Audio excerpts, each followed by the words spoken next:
Hey, Justin here with another leap to the past for you. And I'm going to leap to when I was 19 years old. Moved down to Key West, Florida. Now, Key West, Florida is the southernmost point of the continental United States. It's as far south as you can go without being in Hawaii. And I had gone there. My stepdad was living down there, and I had gone to visit him a couple times, and I really loved it. And that's kind of where I wanted to be. So I ended up down there.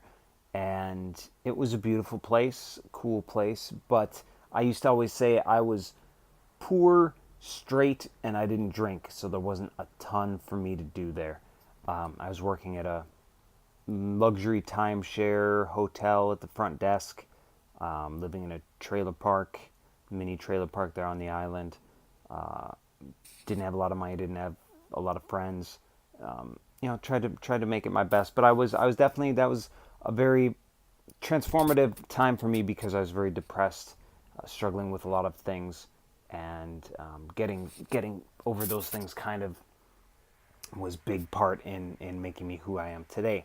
So really, I had a computer that I bought maybe not too long after high school graduation, and I spent a lot of time on AOL. This was the America Online times, the chat room times, and I forget how, but I met this girl in chat rooms named Katie, and we kind of hit it off. We were talking a lot. I was 19. Katie was 24. She lived in Wisconsin, which is where I had grown up, and she had a kid. She had a little boy, Garrett, from a rape. So she had that that was a thing. But I had, talked to her a lot. We'd sent pictures and whatnot, and I was really starting to feel her. I was really vibing off her, strong. I mean, the thing about connecting with people on the internet is that you have, not only is there forced anonymity, but there's almost kind of a false intimacy. So you feel that you can tell them anything and really unveil yourself to them, and not necessarily knowing who you're unveiling yourself to, if they're being truthful to you. But I was a naive, honest young man, lonely young man. So I was really feeling strongly about Katie and her son. I kind of was wanting to be a family with them. I print out their pictures. I would take it to work with me and look at it and write her letters, try and talk on the phone when we could. And then for a little while, she went radio silent. Katie wasn't answering emails, or she wasn't answering instant messages, whatever it was that we were using to communicate. And I tried calling one night, and this kind of gruff man answered the phone. And I said, is Katie there? He said, "You got the wrong number." Hung up. Like, okay, well, that's weird because I've called her from that number before. Then maybe a day later, I got an email from Katie that was the confession email. So everything was a lie. I mean, if you saw the title of this video, you already and knew what catfishing was. You already knew where this was going. But Katie was not a 24-year-old. That was not her picture. I think the picture was like her cousin. There was no baby from a rape. Garrett was a picture of a baby that she babysat one time. Katie was a chubby, lonely 15-year-old high school girl. And she got me. She, whatever her intention was, she fooled me into believing this story and caring about her, and really kind of putting myself out there. And when I read that email, I remember I was sitting at my computer, of course, and I kind of stopped. I sat down for a little bit, and I started laughing. I was kind of giggling because I was like, okay, you got me. You got me. This is the one time that somebody's going to get me in this way. Nobody's ever going to get me like that again. She's the one that did it.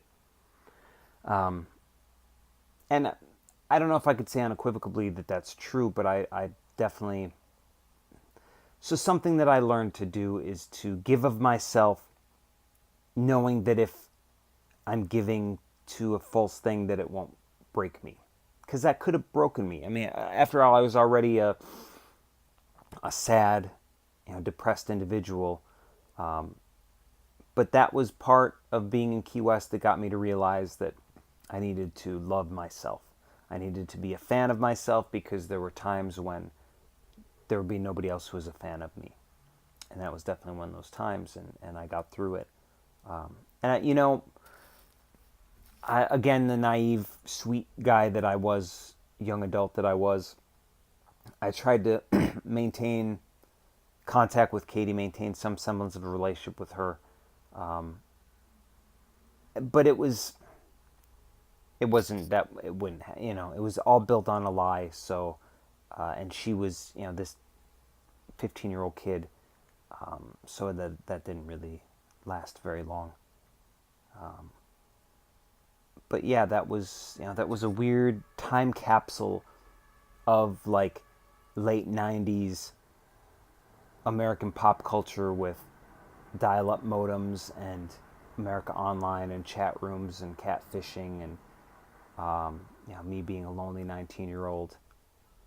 So I guess the takeaway from this that I want you to remember is that you should always be a fan of yourself. You should always be there for yourself, because sometimes you're going to be the only one who's there for yourself, and you can't let that destroy you. You have to be able to build yourself up, not get all your motivation and your validation from people around you. It has to come from in here too. And that's not always an easy thing, I know, especially when you're at a low point. But and really, there are people who love you even when you feel like nobody does. I probably could have reached out to my mom more, or my friends, that even if they live far away, because the people who love you want to help you also, and they want to see you happy. So get love from within, though. Really try to learn that thing. That's something that a lot of adults go their whole lives and never really master. And I'm blessed that I had that lesson when I was 19, and that's carried me now to when I'm 40. That's gotten me through a lot of hard times. So yeah, I hope that's helpful to you. I hope this was interesting to you.